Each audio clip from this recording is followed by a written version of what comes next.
There are very few games to have graced this planet Earth that manage to capture the essence of what makes the medium so great. Every era has their star players, but today I want to talk about a remarkable game that released all the way back in 2005. A game that, while rough around the edges by today's standards, still encapsulates something incredibly special and is a shining illustration of why I love video games. And by the title of this video, you already know I'm talking about none other than Tom Clancy's Splinter Cell: Chaos Theory.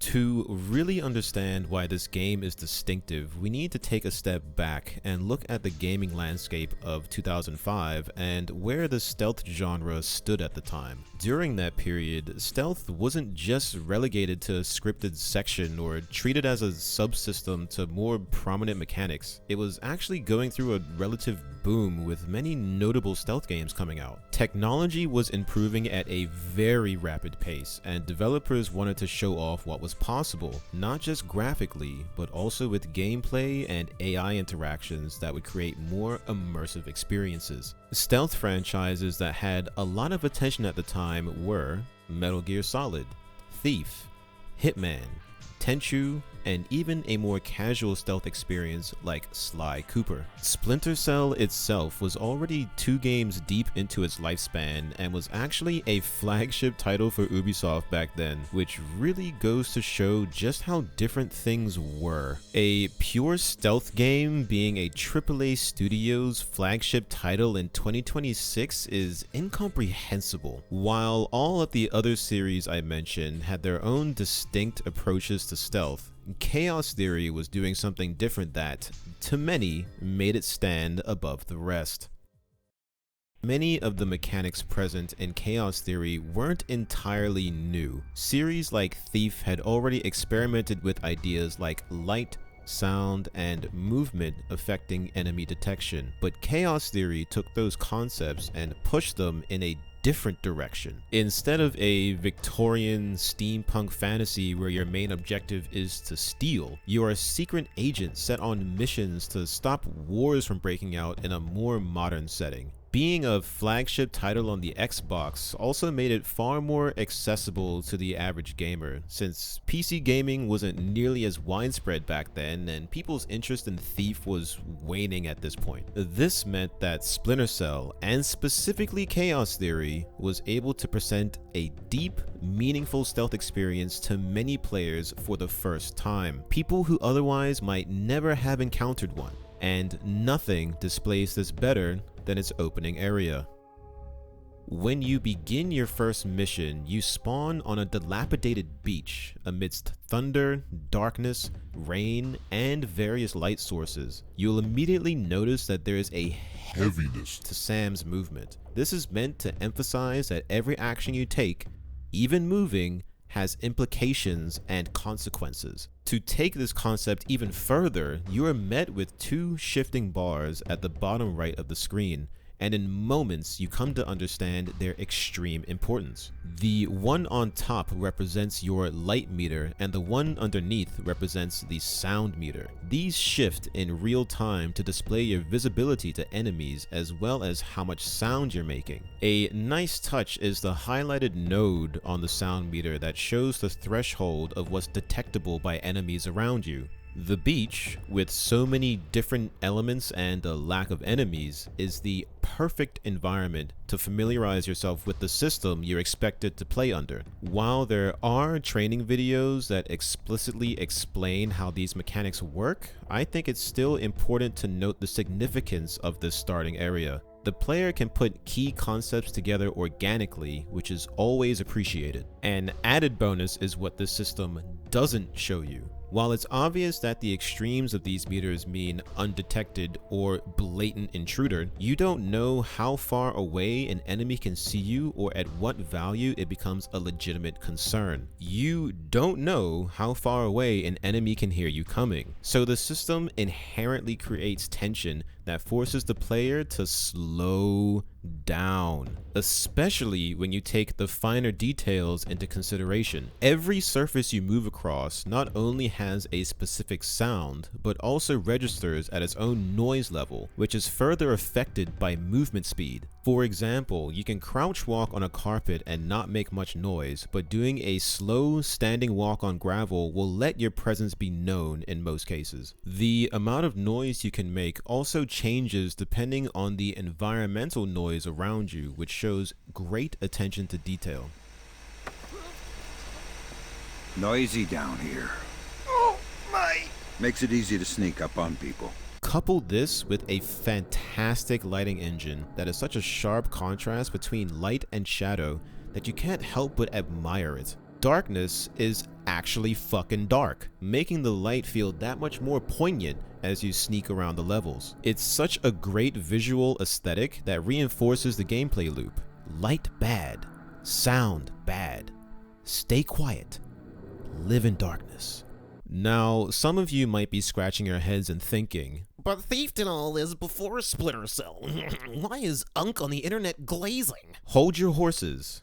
Context matters. While Thief did indeed do many of these things before Splinter Cell, its modern setting, unique mix of gadgets, AI behavior, level design, and writing all blend together to create something unforgettable, not only within its franchise, but within the stealth genre as a whole.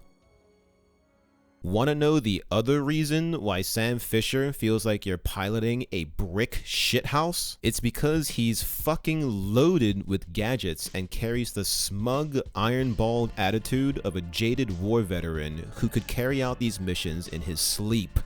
So, besides stopping World War III, is there anything else I can do for you this evening? His arsenal is vast and versatile, allowing him to approach nearly any situation as he sees fit. His most obvious tool is his signature goggles, which offer night vision, thermal vision, and EMF, or electromagnetic vision. This is vital for exploration and encounters. These also extend to EEV, or electronically enhanced vision. Not only do these allow a first-person view with magnifying capabilities, it also can be used to scan important objects and initiate remote hacking, an important side activity that appears frequently throughout the game. It also has directional microphone functions, making eavesdropping much easier. Sam also has a base loadout with his signature SC-20K rifle and his SC pistol. The rifle is heavily customizable, and throughout the game you can acquire shotgun and sniper attachments. But it doesn't stop there.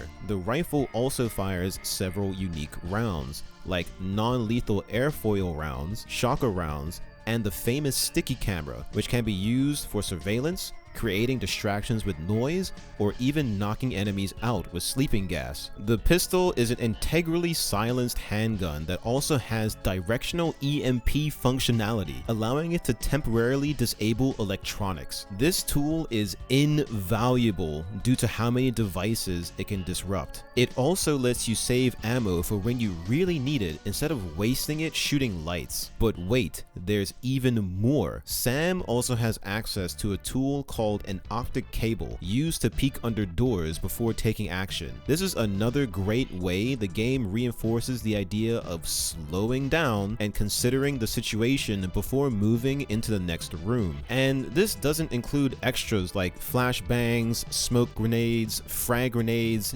gas grenades, and even wall mines. This setup contrasts the tension of the system mechanics perfectly. Despite being immensely vulnerable and avoidant by nature, you are never never unprepared for any encounter. It also plays into that tension in a really clever way. You could gun your way through, but you're actively discouraged from engaging in combat due to how weaponry is utilized. Sure, you have all of these tools, but unholstering them is somewhat slow, and you're locked into an aiming state that only allows a shuffle walk at best. No running and gunning here. Furthermore, taking the slightest step or making even the tiniest adjustment to your aim throws your accuracy way off, so you're more likely to miss if you don't carefully premeditate your shots. This isn't all bad, however. While in this aiming state, you actually make zero noise no matter what, so you can do a full speed shuffle while remaining totally silent, and it comes in handy pretty often. With all these tools available to you, despite the restrictions, Chaos Theory consistently tells the player that through observation and intuition, almost any situation has a solution, and if the player fails to learn this lesson, the game doubles down, and Lambert occasionally withdraws license to kill. Harsh? Maybe, but totally necessary to drive the design philosophy home. What really brings all these gameplay elements together is the impeccable level design. It is abundantly clear that these missions were crafted with utmost care. These maps have practically zero fat, no wasted space, not too large, not too small. What's truly exquisite is how these levels function as open-ended sandboxes with branching paths that loop back into one another, allowing experimentation and rewarding players who are careful and observant. More often than you'd expect, if there is a blatantly obvious route to forward progression, there is a hidden path just around the corner or even above or below you. The beauty of it all is that due to the open-ended nature of the game, you are free to choose whatever route you want in spite of the consequences. A really clever aspect is the game's usage of light and shadow to subtly guide you throughout the levels. You naturally want to stay in the dark where it feels safe, so by instinct, you follow the darkness. It's rare to ever feel overwhelmed or lost because of this. I really cannot understate just how enjoyable it is to play through these missions due to the level design alone. Visually, structurally, and tempo-wise, there is never a dull moment when you're sneaking through this game. And of course, there is no way I can talk about the level design without breaking down everyone's favorite mission, the Panama Bank. This mission is talked about to death for many legitimate reasons, so I won't be going into excruciating detail here. In my opinion, it isn't just one of the best blueprints for open-ended stealth design, it also embodies the very identity of Chaos Theory. For many, this is the peak of the experience because all of the core elements mix elegantly with the dynamic between Sam, Grim, Lambert, and even the guards. The game's personality shines through dry, cynical humor and cliche spy moments that actually land without the slightest hint of cringe. I just synced your offset with intelligence on the bank that you and your team gathered back in '89. The memories. Yeah, judging from your report, sounds like it was quite a vacation. It was, actually. I spent most of the rest of that year sleeping in a ditch on the road between Baghdad and Kuwait. Oh well, if it's any consolation, I had a bad year that year too. What? You weren't working for the government during the Gulf War? No, I was in 10th grade. Oh, right. Yuck. It's a complete representation of Chaos Theory's self-awareness. A serious espionage expedition that isn't afraid to poke fun at itself, and even other games. Nice toy. What kind of ammo does it use? How about you let me go, and I'll show you. Don't get smart. Okay, it's some kind of shock round. Electric. Interesting. You have any extra? Oh, it's not like you can shake me and make my ammo fall on the floor to pick up. You're awfully flippant for someone with a knife to his throat. I mean, seriously, there are so many good moments between the cast throughout the whole game. I had a hard time choosing which ones to showcase in this video. Sam's sarcasm is a great contrast to Lambert's seriousness. That's half of the forged mail, Sam. 4 more to go. Thanks.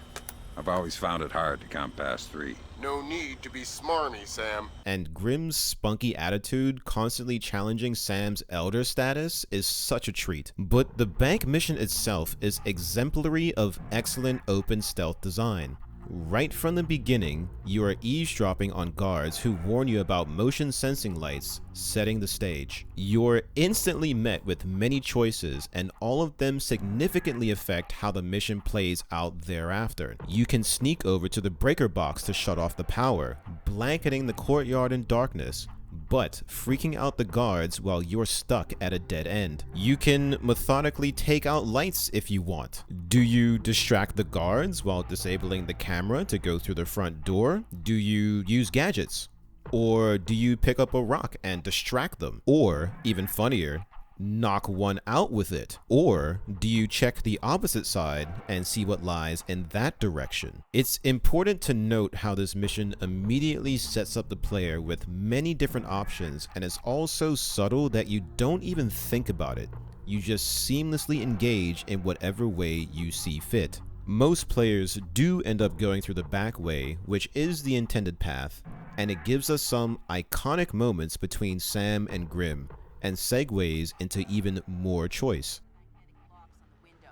Hey, wait a minute. Power spike. The lobby. It looks like a laser grid just came online. Lasers. Lasers are so... 90s? I was going to say 70s. Can you please stop making me feel old? Got bad news for you, Sam.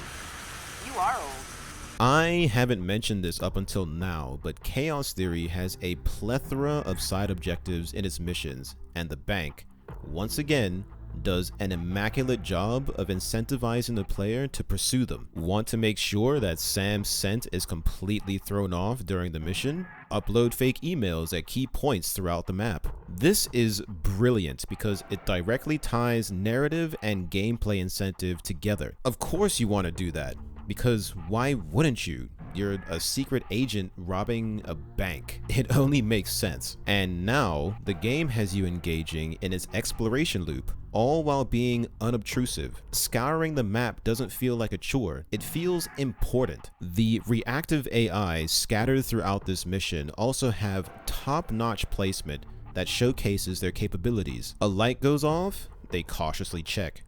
A door is open, suspicion is raised. A lock is broken, they notice. And of course, if a body is found, things get hairy. They even respond to computers being shut off or cameras being tampered with. And to make things even more tense, when they're suspicious, they pull out flares and flashlights while searching in the dark, putting the pressure on you as you frantically look for a place to hide. There's more to the AI than I've mentioned here, but I actually want to talk about how it's so human. The developers really put in an effort to make the guards bumbling, lovable idiots rather than charmless, malicious mercenaries. Hello, Paco. Who are you? What do you want? I wanted to thank you for fixing the keypad on that door. Yeah, that's Paco. Always doing the dirty work. You want to tell me the door code now? Sure, why not? It's 8645. You want me to write it down? No, that's okay. They're just dudes trying to get a paycheck. You never really get the feeling of true malintent, which also reinforces the idea of going non-lethal. Speaking of non-lethal, this game also has two distinct options for close quarters takedowns. Sam can use his knife, or he can knock enemies out with a chokehold or a good strike to the head. I bring this up because Chaos Theory has one of the funniest fucking things in video games: Sam's palm strike.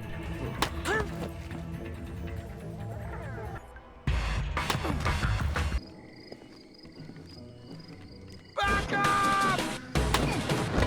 Not a trace. What happened? Jesus.